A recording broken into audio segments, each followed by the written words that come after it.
Hello, everybody. We are just starting to go live, and we are live. Welcome, everyone. We're happy to have you all today. It is Sunday. We are happy to have you for another Baha'i Explorations session this September 29, 2024. Now, before we get started, just a quick notice for everyone. We know that members of our community here in Clearwater and the Pinellas cluster, Pinellas County area in general, West Florida, we've been affected by a really nasty Hurricane Helene.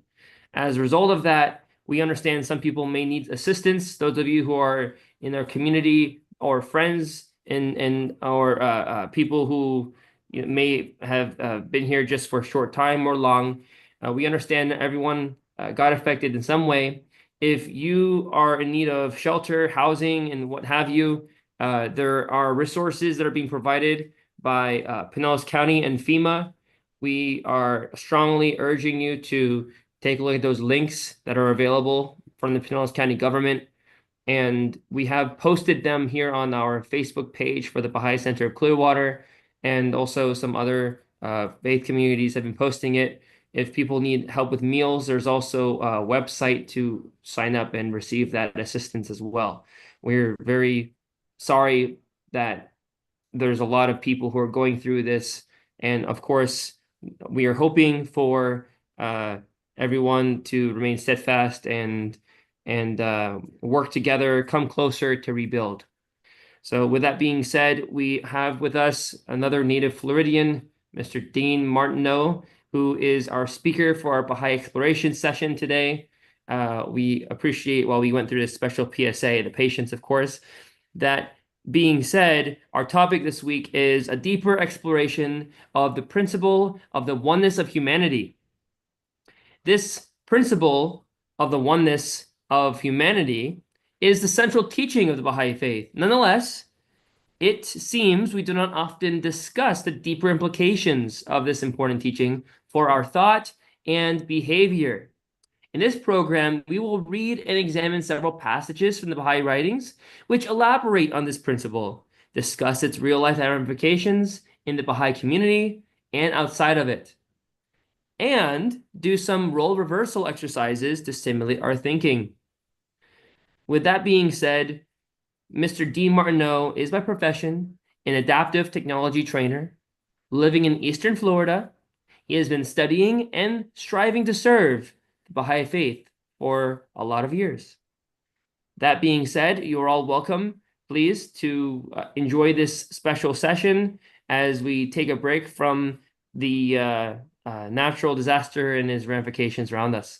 Thank you. Mr. Dean, we're very happy to have you. Well, thank you, John. And I think people might want to know that John is himself undergoing a lot of these tribulations. He's not at home because he can't be at home, and his parents' home's been badly damaged, if not destroyed. And so this is affecting real life, a lot of people in real life. And however, I'm on the side of Florida, which it didn't affect.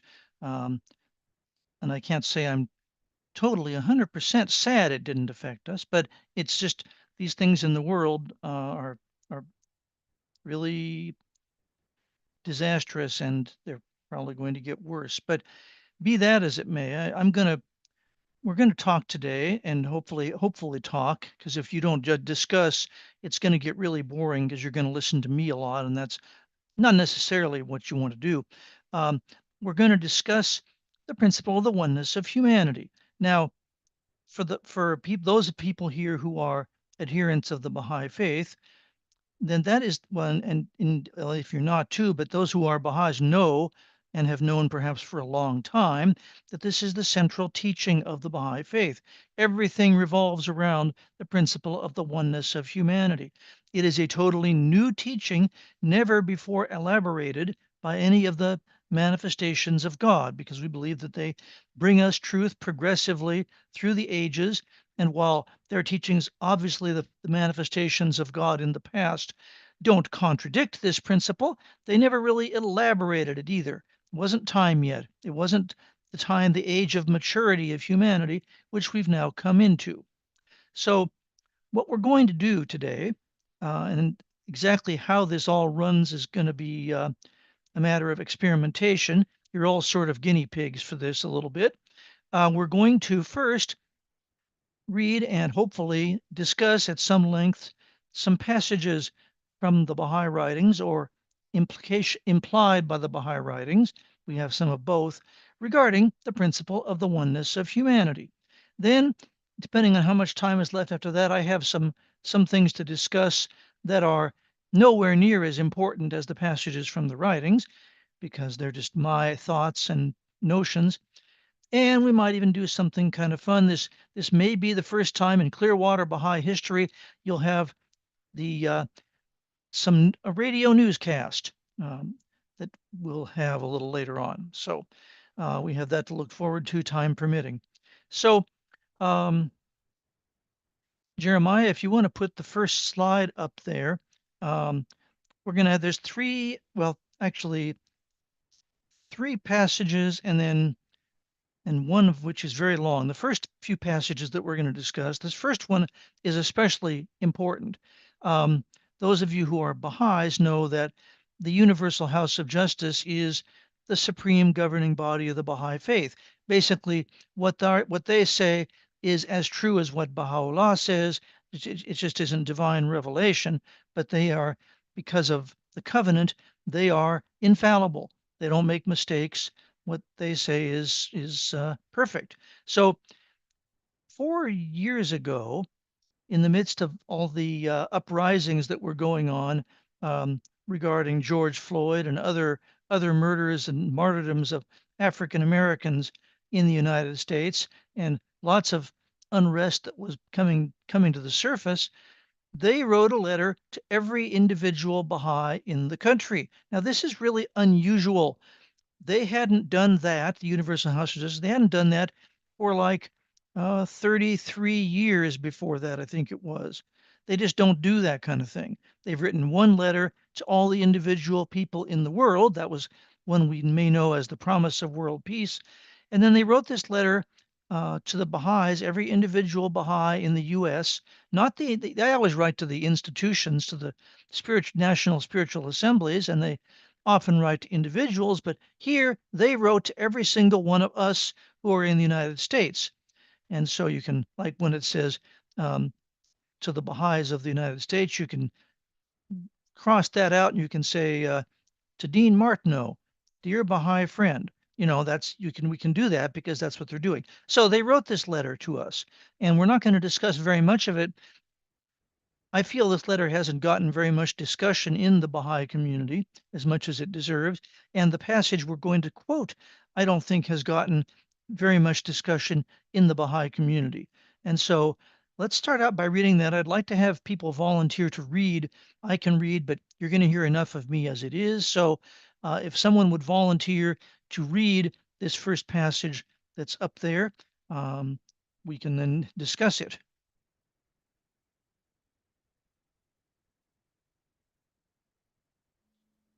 I'll read it. Good, thank you.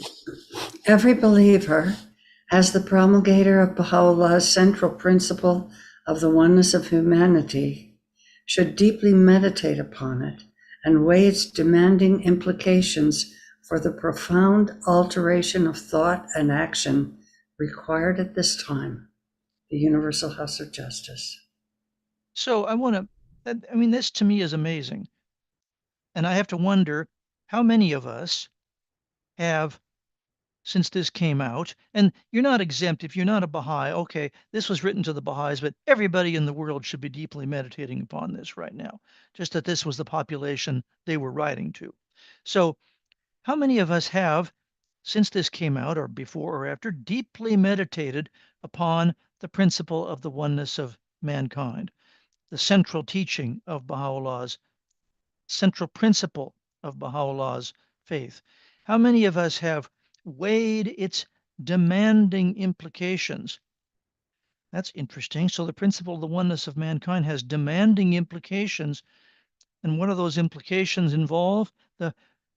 They regard the profound alteration of thought and action that is required at this time.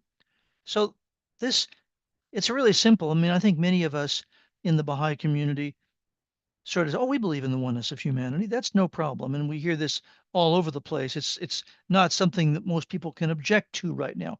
No, no, I don't like the oneness of humanity. No, people mostly aren't going to say that.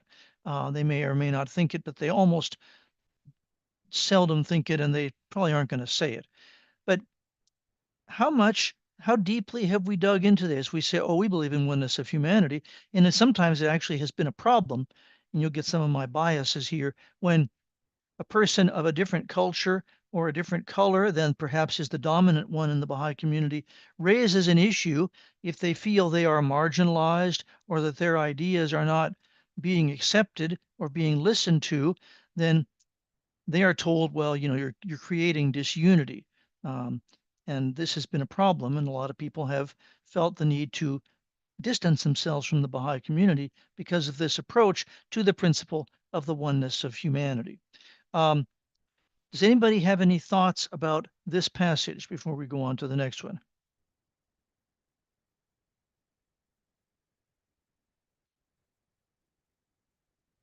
Okay, I'll gather Yeah. you don't. Oh, go Okay. ahead. Yes. Well, I've been a Baha'i for about 40 plus years, and I remember. I mean, it's just this was something that was very new to me. But it seems to me when somebody tries to bring a particular point, I'm not going to name any particular points. It's just like, yeah, I do remember. I don't want to say that they were being ostracized, but it seems to me, we have this tendency of being somewhat cliquish, and I think we need to get away from that. That's just personal observation. Well, I'm going to probably confirm that throughout this talk and some of the later things I have to say, because I think that, I mean, my principle that obviously the House of Justice doesn't think we have it yet. They wrote and said that we should be deeply, everybody, every believer, that's because that's the population they were writing to, every believer as the promulgator of Baha'u'llah's central teaching principle, the oneness of humanity, should deeply meditate upon it. So that they don't think we quite have it down yet, or they wouldn't have written this. And that we all need to weigh the demanding implications of this principle for the profound alterations of thought and action. So our thought and our action may not be in line with the notions and the teachings of Baha'u'llah, or the Universal House of Justice wouldn't have said this. So any other thoughts before we move on? We have all kinds of time. This is the most important part of what I'm going to do here is discuss these passages. Everything else is just my ideas.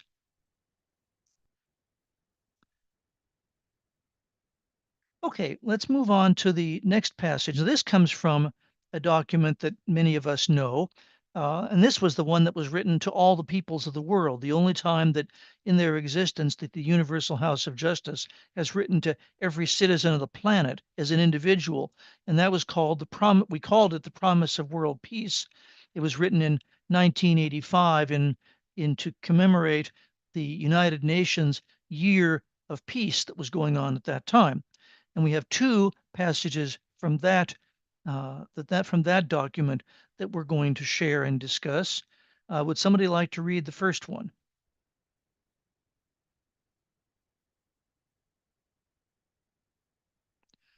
Okay, well, I can read it, just that you're hearing from me a lot. World order can be founded only on an unshakable consciousness of the oneness of mankind, a spiritual truth which all the human sciences confirm. Anthropology, physiology, psychology recognize only one human species, albeit infinitely varied in the secondary aspects of life. Recognition of this truth requires abandonment of prejudice of every kind, race, class, color, creed, nation, sex, disease, degree of material civilization, everything which enables people to consider themselves superior to others. Any comments on that?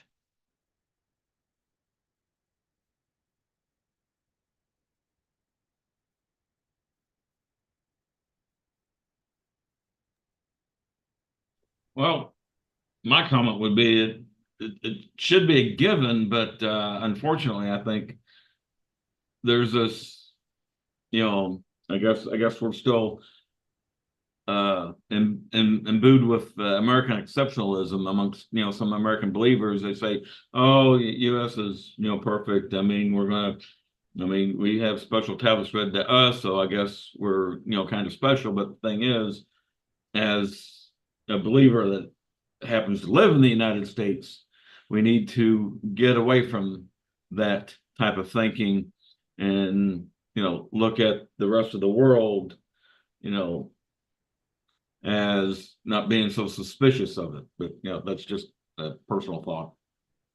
Well, and again, I think that that thought comes from some pondering on the teaching of the oneness of humanity. We have and we are one, and we're going to get into maybe even a little more deeply what that can mean, this principle of the oneness of humanity. But um, yeah, that's a challenge facing those of us in the U.S. Any other thoughts? This, of course, this and the next passage were written about peace and about what has to happen in order for peace to come about, were written to the peoples of the world, all individuals on the planet, by the Universal House of Justice. Could I ask, Yes. does this definition also accept what we have now learned about the human brain, so where we have people that are neurodivergent, people that have, for example, are in the wrong body, etc.? Do we consider that this definition includes that as well as disability? Well, yes. I don't know about somebody being in the wrong body. I think they're in the body they're in, but that's a different point. And that, but what the requirement is, for this is that humanity embrace and welcome every person, whoever they are, with whatever gifts they bring.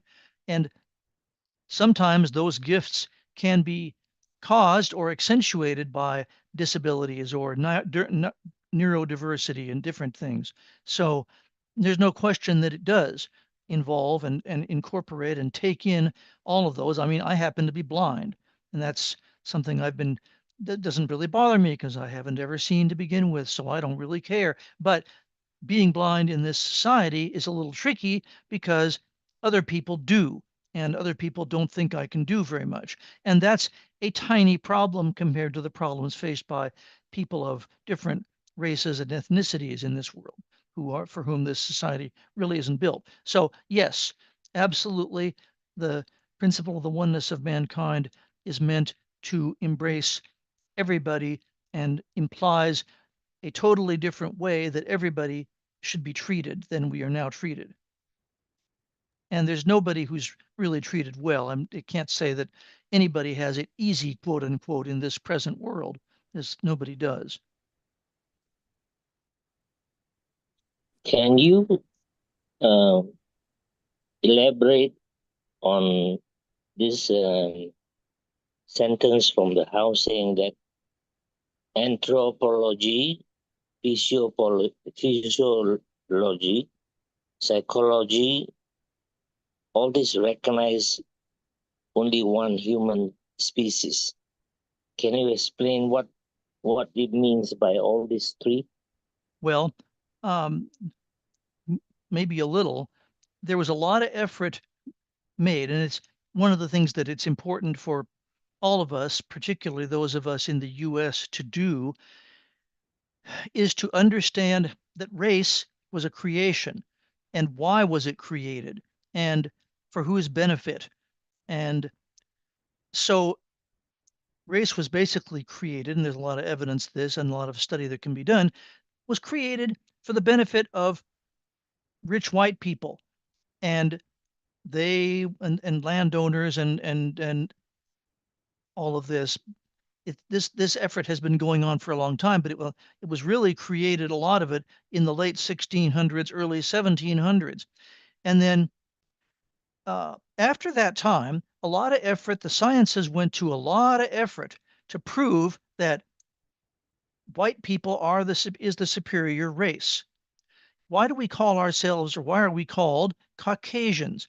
I don't remember all the details of this, but some gentleman, maybe somebody will know, thought that the Caucasians, the people from the Caucasus, were the most attractive people on the planet.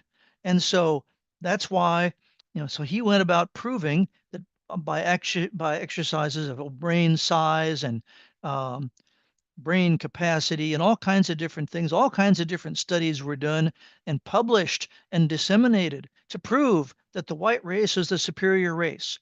And this went on overtly into the 20th century, and it even is you can find it sort of covertly in some of in some things. So that's why I think they made the point. The House of Justice made the point that science has totally disproven any of this. There is one human race, and of course we know that with the genome being opened up in the last 20, 30 years, that the differences among us are tiny.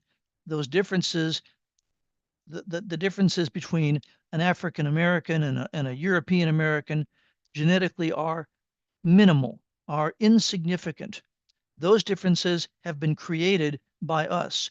And we know that Abdul Baha and talks about this, and some of the passages he writes really get through to me. Like when he was giving talks in the United States, he talked about how, well, you have the French and the English across the English Channel, and yet those are two different countries, and they used to fight each other all the time, and they still have had suspicions.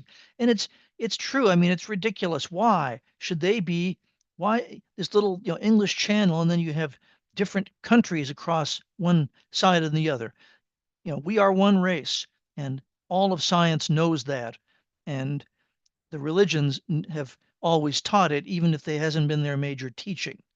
Does that help any? Yes, thank you very much.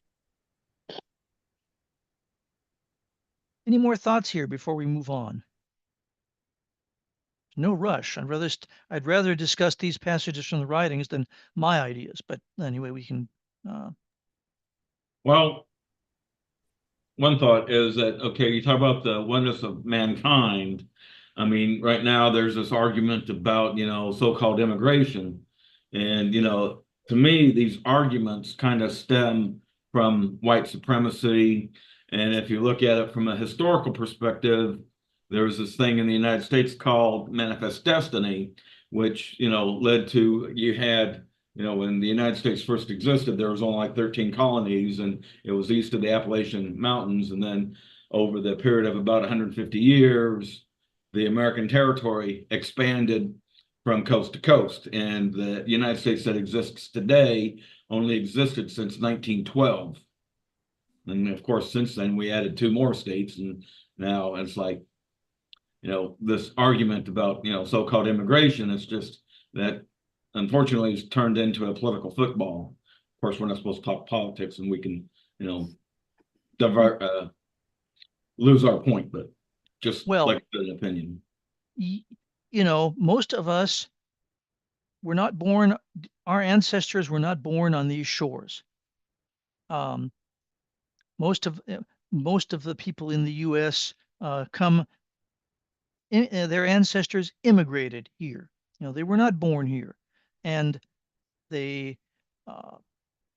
So yeah, without getting into that, I think that you make a point that I 100% agree with. The things that are said about immigrants, there's a lot of interesting things. We're not complaining about immigrants from the north, from Canada or Europe?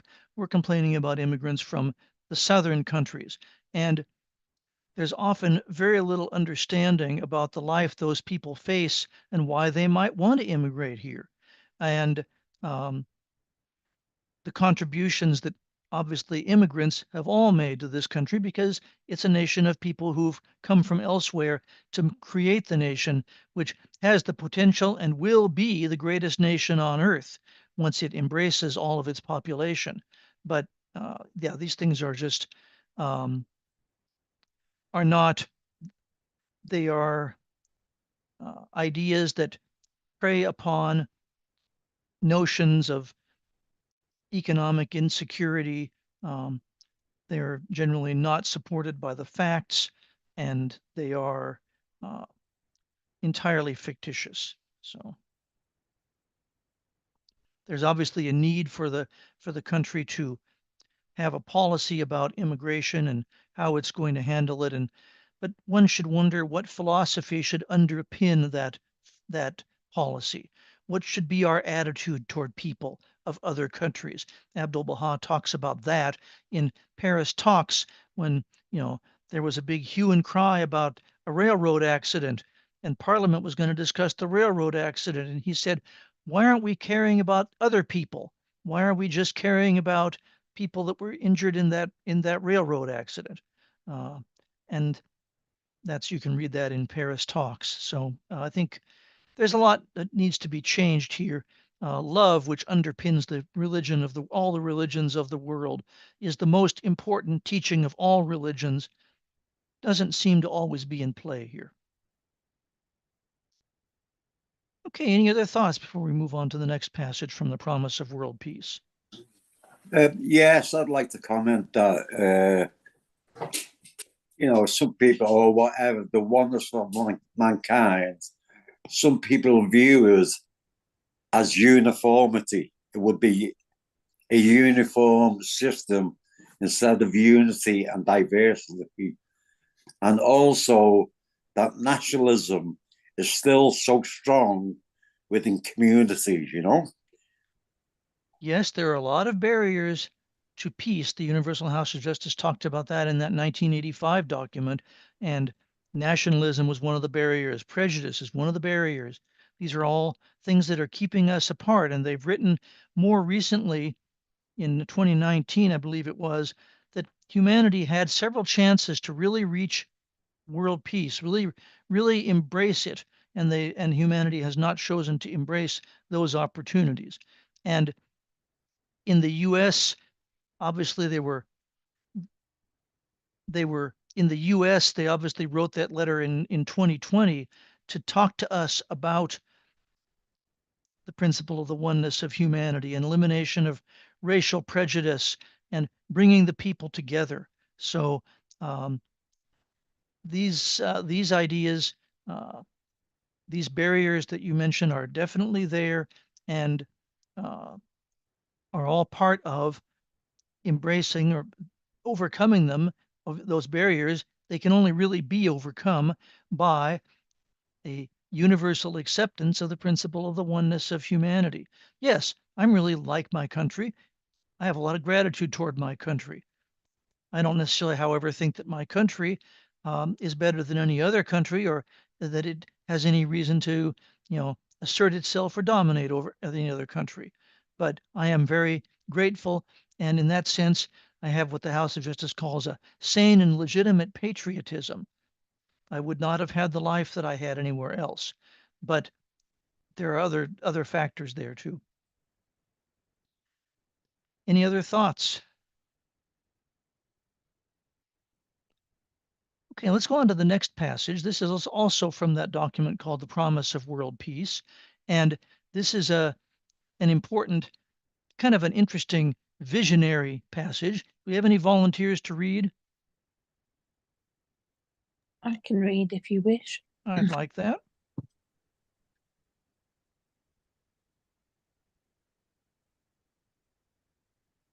Acceptance of the oneness of mankind is the first fundamental prerequisite for reorganization and administration of the world as one country, the home of humankind. Universal acceptance of this spiritual principle is essential to any successful attempt to establish world peace. It should therefore be universally proclaimed, taught in schools, and constantly asserted in every nation as preparation for the organic change in the structure of society which it implies. Universal House of Justice. See, wouldn't that be cool if kids from first grade were if that was part of the curriculum, everybody was learning about different peoples and learning about how they're different, but yet we're all the same, and different things that are um, important to those peoples and gifts that those peoples bring to our country and to our world. Uh, if that was a whole curriculum, I think that would be really fascinating. Any thoughts about that passage?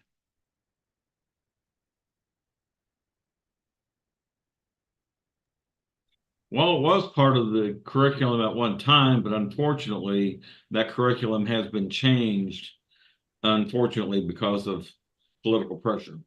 And I'll just leave it at that. Yeah, there has been, that's an interesting point. I think that it was never as much a part of the curriculum as it needs to be. It was never overtly taught that, the oneness of humanity wasn't something people spent a lot of their school day on. But yes, there was recognition of some truths that certain people don't want us to recognize, and that we really have to recognize anyway, about our history and about um, different peoples and different actions that have gone on in the past. But this is to me, this is such a visionary idea that we should be, having schools should devote a certain amount of their time, and there should be curriculum development in this area, and obviously the arts brought in, and music, and it's I mean, my school music, there was a school music program when I was in school, and we had a unit on Stephen Foster. Now that's, I guess, okay in a certain standpoint. There's a lot of other music that it probably would have been more beneficial that we learn about. Um, but uh, so any other thoughts on this one? Growing up in Alabama, the churches and the schools perpetuated who that kind of value system, but it was not inclusive of me as an African American. What the Baha'i faith offers is what it says. So to have those principles of the faith align with what is taught in schools solves the problem. It does, and it's the only way we're going to have peace. The House of Justice was very clear on that. We can't have peace in a world where we all think, or some of us, or a significant number of us, think that people from other countries are, you know, second-rate humans, if they're humans at all. Uh, it, these attitudes simply can't. We can't have peace under those circumstances, and we won't solve our problems in this country. We well know if these attitudes are in place, and so that's why I think as Baha'is we believe firmly in the long-term greatness of humanity and the long-term prosperity of humanity.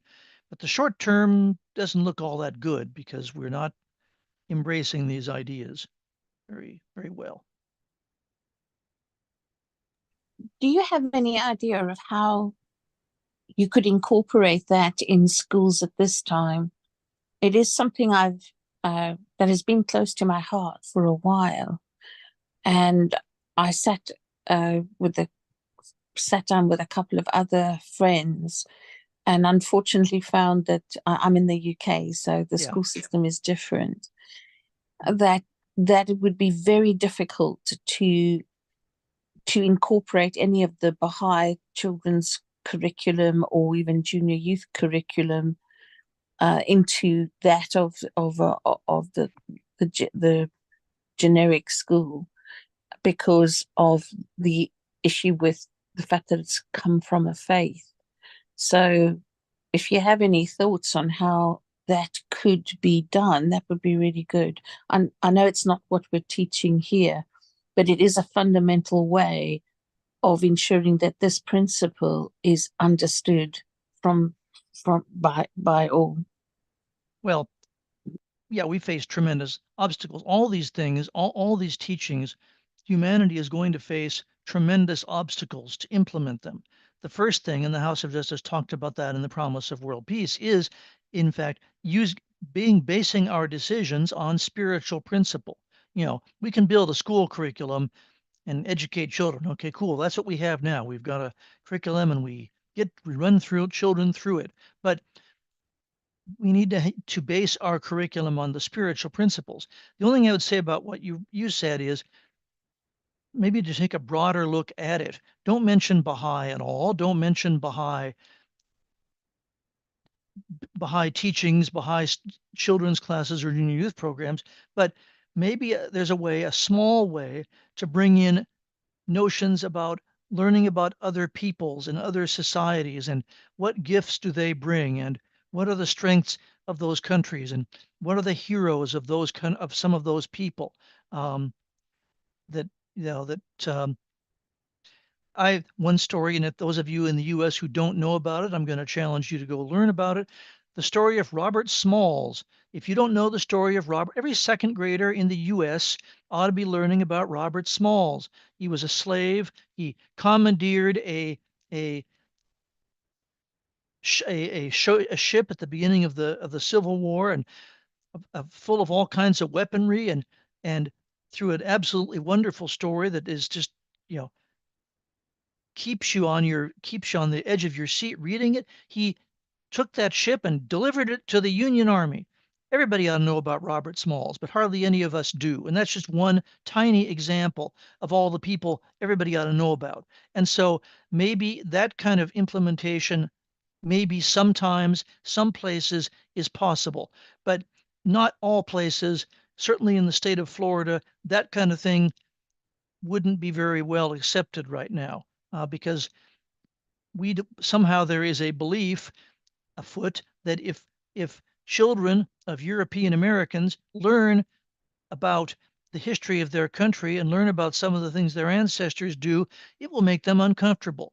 There is no reason that has to be that way, of course, if it's well taught. That absolutely is not the case, but that's what's being said. So it's very difficult to advance in that kind of environment, and that's by no means a rare thing in the United States and perhaps in other countries. But I hope that sort of gives you an idea and um, helps a little bit. But we're going to face humanity has dug itself in a very deep hole, and we're going to face tremendous obstacles um, in these matters. The House of Justice refers to eliminating racism as in the U.S. as a thorny road beset with pitfalls.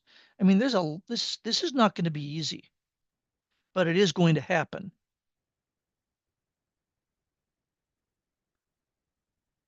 Any more thoughts about any of this? Well, this is good. We're going to continue just for the rest of the next hour or so, or a little bit more, discussing more of these passages, looking at them. The next several passages that I'm going to offer you, so I say this way you don't have to listen to some of my ideas, which you probably don't want to do. I may throw in a little at the end, but the next passages that we're going to look at come from, this is not the Baha'i writings as such. It's from a document by the Baha'i International Community called The Prosperity of Humankind. This came out in 1995, and it's not an easy read. And what the Baha'i International Community, as an organ of the United Nations, does is strive to bring the Baha'i teachings to bear on the important issues of the day. They offer a lot of statements in United Nations gatherings and try to uplift the discussion and raise it up to a matter and raise up the discussion. And this Prosperity of Humankind document did this. And we're going to read, with time permitting, some of this document about some of the implications they talk about the oneness of humanity. So in our next passage that I believe talks about starts with in the Baha'i view, would anybody like to read?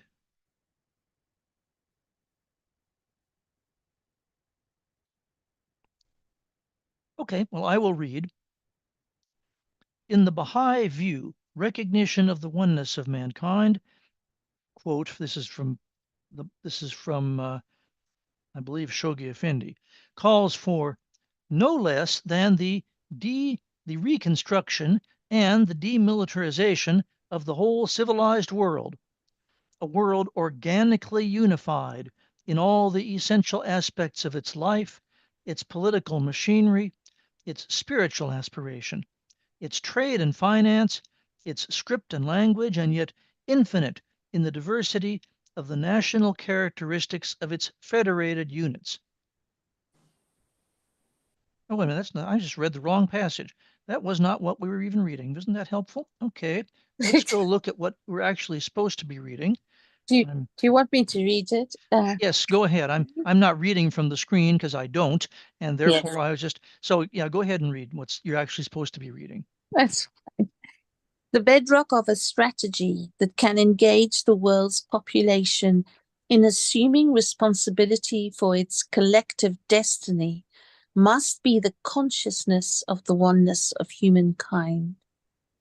Deceptively simple in popular discourse, the concept that humanity constitutes a single people presents fundamental challenges to the way that most of the institutions of contemporary society carry out their functions, whether in the form of the adversarial structure of civil government, the advocacy principle informing most of civil law, a glorification of the struggle between classes and other social groups, or the competitive spirit dominating so much of modern life. Conflict is accepted as the mainspring of human interaction. It represents yet another expression in social organization of the materialistic interpretation of life that has progressively consolidated itself over the past 2 centuries. Okay, if there are any thoughts on that, we'll have them, but I really want to move on to the next couple of paragraphs here because I think they're very central to a lot of our thinking. But any thoughts on that paragraph to begin with?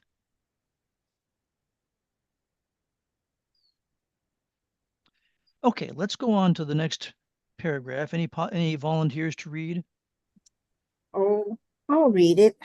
Good. Dean, in a letter addressed to Queen Victoria over a century ago, and employing an analogy that points to the one model holding convincing promise for the organization of a planetary society, Baha'u'llah compared the world to the human body.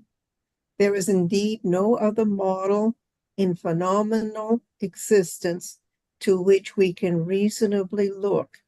Human society is composed not of a mass of merely differentiated cells, but of associations of individuals, each of whom is endowed with intelligence and will.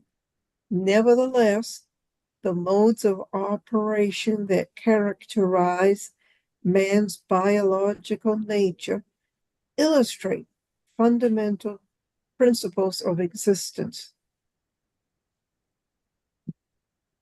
How true. Well, and it has a lot of the implications for this are so profound. So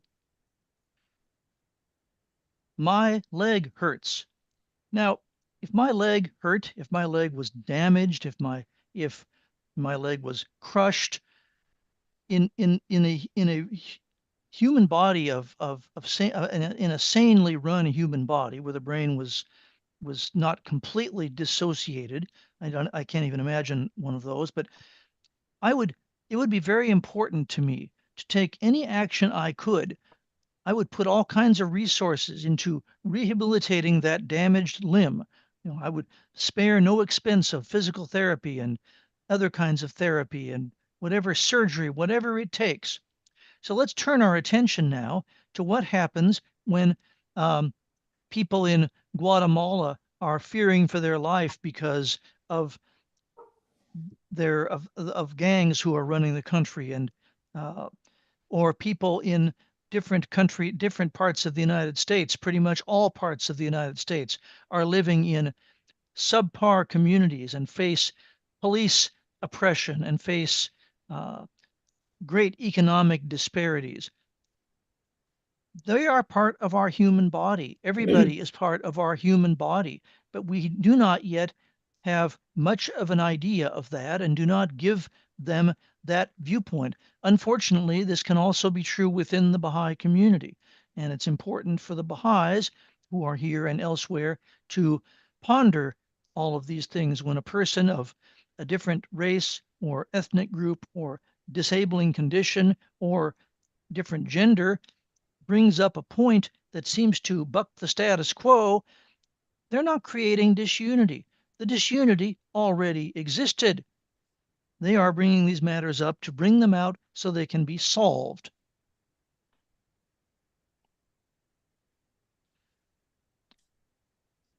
Okay, any thoughts before we go on to the next part of this? I find this Prosperity of Humankind to be a very enlightened document. I wanted to add a point. I don't know if it was the November 28, 23 letter, but this is very provocative. It suggests that everything is a part of one organic, dare I say, spiritual entity. Even if it's the universe, what happens in one place affects the other, just as in a micro level, when people are hurt, we all hurt. Thank you for that.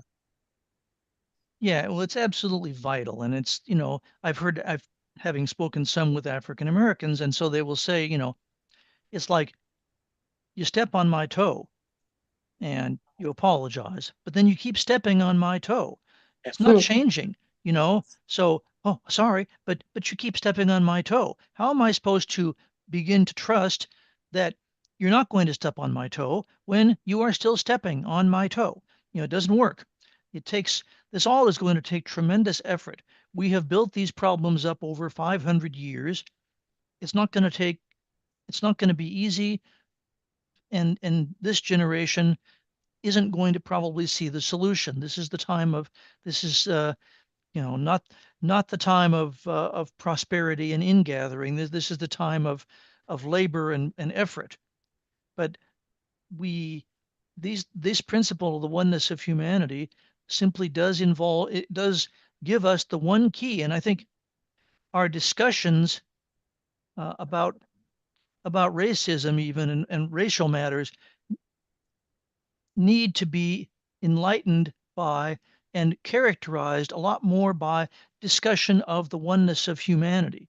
Because if we put it in that framework, it's a framework that we can get behind and that doesn't arouse as much triggering perhaps as other discussions that tend to happen in the old world order, and that are that those influence carries on to the Baha'i community.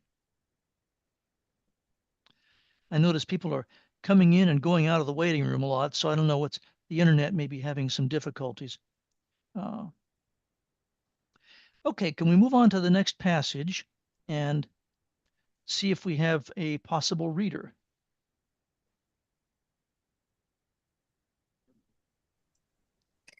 Chief among these is that of unity in diversity. Paradoxically, it is precisely the wholeness and complexity of the order constituting the human body and the perfect integration into it of the body's cell that permit the full realization of the distinctive capacities inherent in each of these component elements. Oh, she broke that up. Let's go to the next passage and keep reading if you could.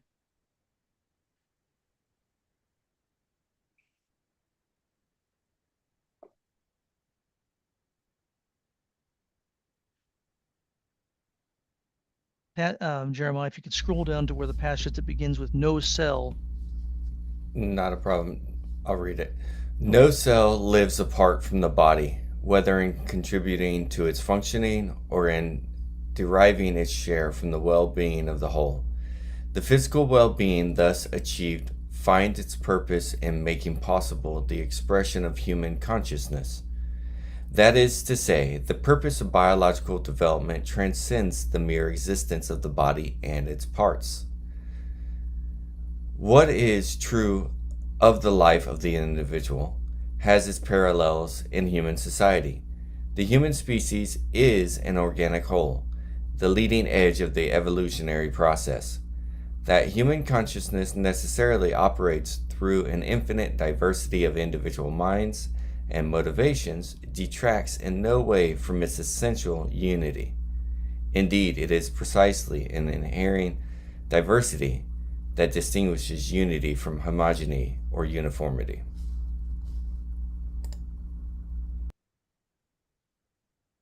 So it's just so interesting to ponder what it'll be like when we think of the world in this way, when we think of every neighbor, whether they're a neighbor here or in Thailand or Angola or wherever, as one of the cells of the body, and we are all of our energy as a society is placed to ensuring that every cell of that body, principally children, but beginning with children, but not ending with them, every cell in that body has the opportunity to grow and develop the offerings that it brings through its inherent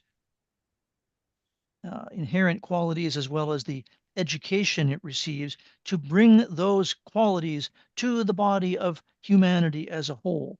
Because right now that is really not the case at all in much of any place under much of any circumstance.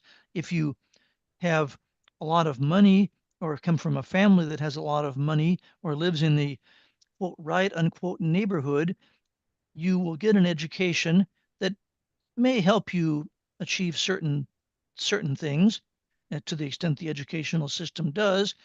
If not, and if you live in other countries where uh, these situations are not the case, your education is going to be limited or non-existent, and your ability to contribute to the body of humanity is going to be virtually non-existent. So this is a really fascinating concept. Anybody have any thoughts that this brings to mind?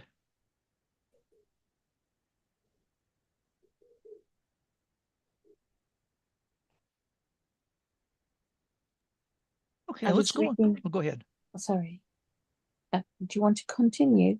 No, go ahead if you have anything to say, or otherwise we'll continue. Yeah, I just wanted to say I read an article which really brought home the when we don't the fact that the paucity that we experience when we don't implement such a system, and it was along the lines of how many Bachs have died, how many Einsteins have perished working in a rice paddy or wherever from starvation, simply for the lack of being given a musical instrument or the lack of education to realize those gifts for the benefit of humankind. And this is what this passage caused me to remember. Well, it's really remarkable. I mean, how and it's inconceivable. It's really hard to imagine just how many geniuses have gone undeveloped and have been lost. For another reason is our version of what intelligence is very much of a European version of intelligence. So that's what is fostered by our educational system. That is certainly a form of intelligence. It deserves and needs to be part of the human family's contribution, but it's not the only form of intelligence. It's not the only gift that deserves to be cultivated. And so all these different, because virtually, I would say virtually nobody on the planet, even those who appear to receive the benefits of society, none of us really have our genius cultivated in a way that brings out our strengths and enables us to create to give those strengths to humanity. Some manage to do so often because of privilege and circumstance and sheer hard work, but many simply don't. And I would say that even people in the what you might call the dominant culture don't have those opportunities. Diversity also has an energy and a power. It obviously generates, as you all are suggesting, a lot of creativity. Well, all I can say, we tend often to talk about what racism has done, to African Americans and to people who are the victims of racism. We talk less about what happens to those of us who are part of the dominant culture and how are we the victims of a racist society. And I know for me that many of the defects I suffer from would have been mitigated and minimized if I'd been part of a unified neighborhood with different peoples, and I would have learned a lot from them, would have overcome some of the difficulties that I labor under, because I know what some of them are, and I know that they are characteristics of are enabled by whiteness, and these are and so all of us could just benefit so much from being together and learning from each other and having a world where we all, are associating with each other and actually believe that each other has something to contribute and helping us all contribute that thing.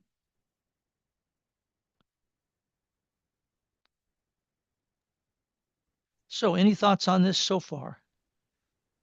Yeah, a thought just came into my mind. This saying that the individual actually is a contributor to the society. So we need to have the individuals to be positive, to be pure-hearted, so that it can really be a positive energy to the whole society. And then going back to the cells as individual, so I was thinking the cell itself must be very energetic, must be positive itself, so that means as the body is healthy and really having the pure mind and the the correct attitude, then the individual cell can be very useful. If one person is, in that kind of state where the cells are not positive, then they will be harmful to the body. So I'm thinking more of the cells because I see a lot of people, including myself, sometimes are in a very negative state. So then I realized that as an individual, to be able to be of use, of benefit to the society, we first have to be really positive, really having the positive energy. So that includes the cell, the individual, to possess that kind of attitude. I don't know whether or not that's agreeable to you people. Well, no, that gave me some interesting notions. I mean, we live in a world that obviously is not the world that we're talking about. This document is painting the picture of, and so many people become toxic. They engage in addictive behaviors. They engage in negative behaviors. They engage in they come to hate themselves and hate others, and then act on those. All of these behaviors are toxic to the body of humanity, and so these notions of these are, I mean, much of the partisan politics going on in many countries, if not all of them right now, is toxic. It is negative. It produces hatred. It causes people to hate and suspect and avoid one another.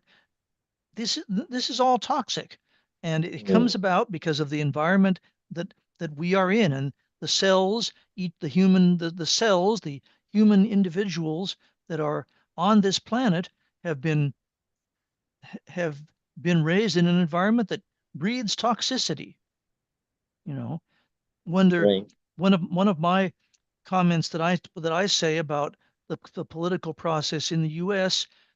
I know who I'm going to vote for, but it doesn't. But the candidate, one or the other candidates, is not the problem. The problem is that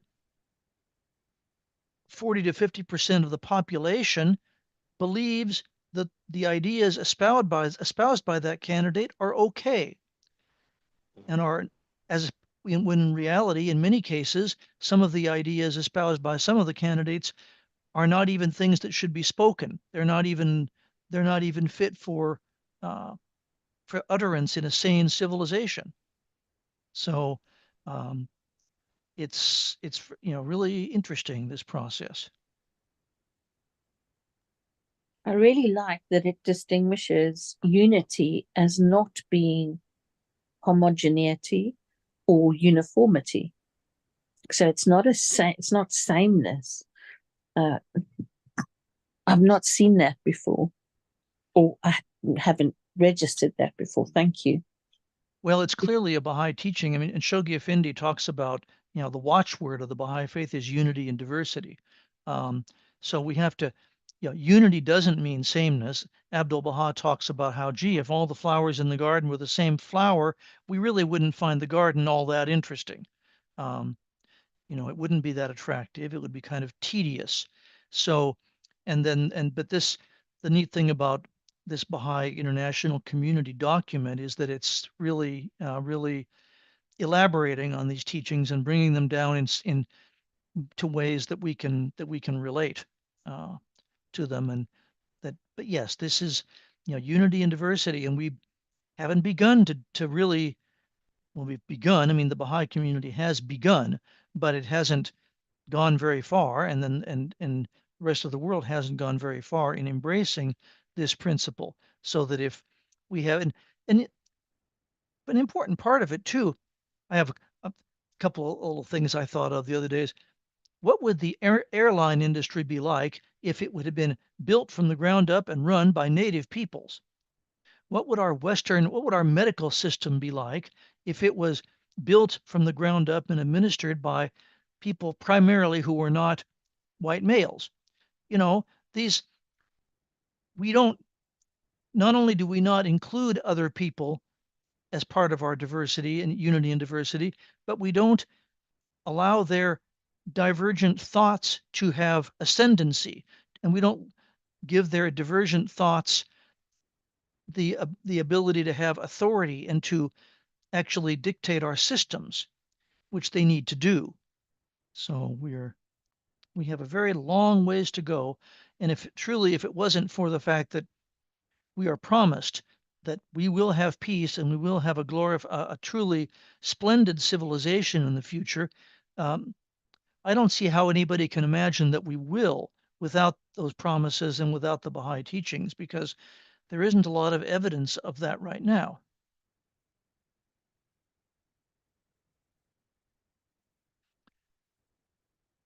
I'm thinking it's kind of up to everybody here and Jeremiah. I'm thinking we will perhaps stop going through the rest of the document at this point. We've had a lot of discussion. I don't know if there's any more discussion anybody wants to have. The more the merrier. But I'm thinking we should just end the formal program at this particular point. And if people have more things to say about this, um, questions to challenge it, questions to bring up, or comments, that we can go forward with that. So that's okay. My only request is that we raise our hands and not everyone talk at the same time. But if we have some kind of order in that capacity, I think it will work out well. And that's assuming that we actually get our engagement from the audience as Right, well. that people actually want to discuss. Yes, that's okay. Peter's hands is up, I notice. Yeah, Yeah, thank you very much. There's so much within what you shared.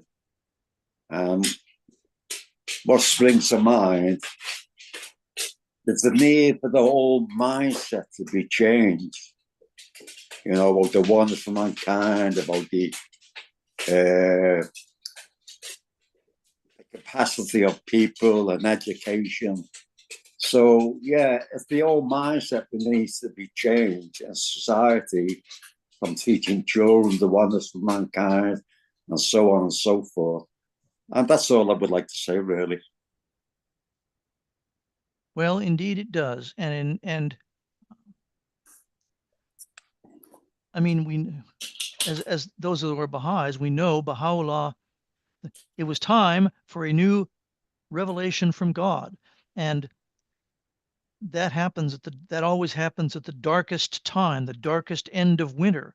And Baha'u'llah he came to a country that was that epitomized the darkness of winter, and he came to a world that desperately needed this change. And also we know that this is, from the Baha'i standpoint, the beginning of human maturity.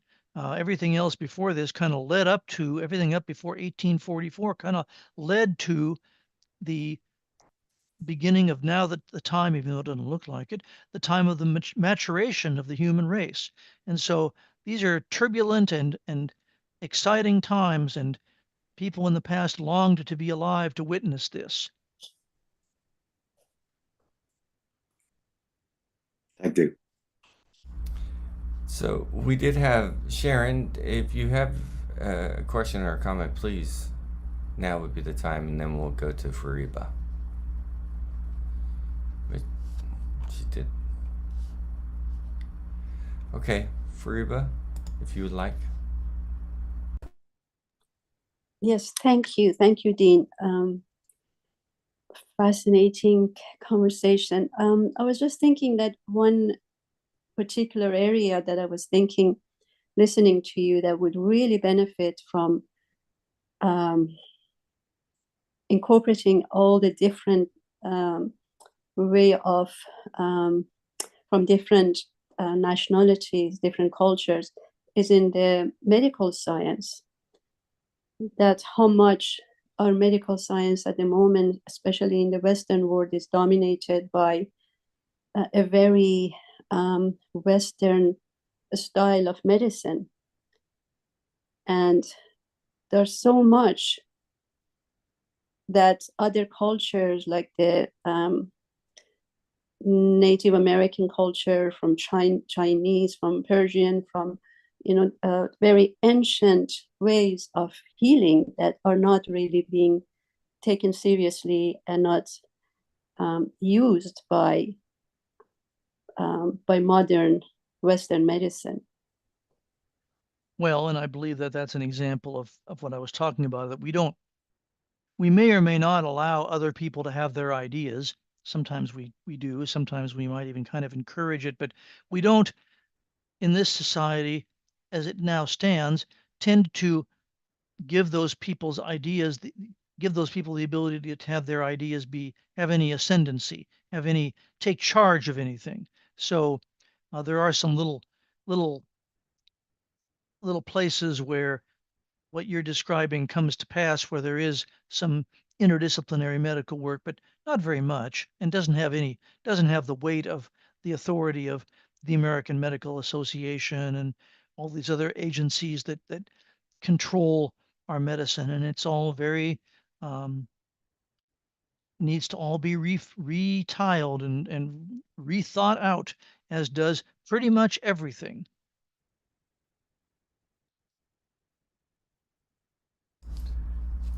So I'm not sure how to pronounce this individual's name. Q? Yes, quick. Quick. Yeah. Yeah, I was thinking that in nature, you don't really have uniformity. That means you seldom see a group of flowers, only one kind of flowers, for example, in nature, in a jungle, for example. But Is it? I don't know whether it's true in other places, but in my country, we don't, we seldom see one species growing only in a particular area. Where there is only one species, like very often we see in the pictures, like tulips were to grow in one big region, one big area, is actually cultivated by man. It's man-made. So here, as human beings, we are actually of many species. Even in one area, we have many people of many dialects. They may be same race, but they are of different dialects, different culture, different food. So actually, we are made from many species. It's only we segregate, we group ourselves into same species, same race, same color, you know. And then wherever you go, we are naturally we are bound together by this kind of colors and all that. But by I think by nature, we should be of different species, like the flowers in one area, tall flowers, colorful flowers, white ones, and so on. That actually makes it naturally beautiful. That's the Thank vision you. Abdu'l-Baha had. That's my understanding of what Abdu'l-Baha's vision for humanity is, and humanity won't truly be healthy until it adopts that vision. So, Terry, you were next. All right, let me try to unmute myself. Okay, there's so many things to unwrap here. I mean, okay, we're talking about the oneness of humanity, and then, talk about the medical situation that exists here in the U.S. and the world and well, the thing is, a lot of it has to do with money and power. I mean, certain individuals, certain organizations have a lot of money and they're backed by a lot of capital. And of course, this could divulge into an argument between capitalism and communism versus socialism, but we're not going to go there. It's and then you talk about Western medicine. To use an arcane term, you have the Occident versus the Orient, and you have Western medicine. You basically use the empirical scientific approach. Sometimes the scientific approach may or may not work, and then you have the holistic type of medicine where you look at the whole human being, you look at the person's environment, and that's another way of looking at the oneness of humanity. It's just like we have to look at ourselves. But another thing, a point is that, okay, you made a mention, it's just like, what would society look like if Native Americans ran things? Well, according to history, some people argue that the Iroquois nation was the pattern of the United States Congress and how the U.S. government was set up. So, you may have some elements of Native American tribalism. Of course, when people talk about, racism and anthropological terms, okay, you have this tribalistic mindset of individuals. Like if you don't look like somebody, or if you don't look like your neighbor, then there's always this suspicion, which definitely goes against the Baha'i principles of the oneness of humanity. So I mean, it's just, there are so many different things that we need to unpack. I mean, you can't necessarily compartmentalize things. You say, okay, let's just take care of this one thing, but the heck with the other part. It's just like we're going to have to solve a lot of problems simultaneously. It's like, you know, we got 10,000 different problems and they're always going to have to be resolved simultaneously. This may kind of prolong the problem, but you know, it all has to be done, I guess, over time. But Right. you know, Well, the Baha'i faith makes it very clear that tends to the problem approach tends to be what we do. Oh, we have this problem. We can maybe have peace if we solve this problem, that problem, and that problem, and that problem. However, what the Baha'i teachings tell us is we must first acknowledge and work on our unity, and then many of these other problems will be much more solvable. So we have to start from a standpoint of unity, which right now is not the standpoint we start from. yeah, that's basically what I was getting to. Thanks. So, Regina, if you're ready. Yes. Dean, thank you for the gift of your presentation. I'm reminded of, and you had some challenges in there. You reminded me of Mr. Sears at the 75th anniversary of the picnic at Teaneck, New Jersey. I think it might have been 96. He said, friends, 100 years from now, the Baha'is would weep for 1 year, 1 month, 1 day, 1 hour to build the Blessed Beauty's kingdom on this earth. Clearwater has shown me that Baha'is everywhere are using their specialties and interpreting it through the faith to advance humankind. And it's exciting.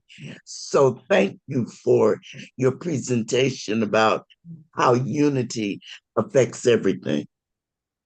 Well, as I said, I don't see how people have hope really without these teachings. I mean, they do, or they'll say they do, but I don't understand how they do. I mean, I don't, it doesn't make any sense to me. I don't know where their hope is based out of.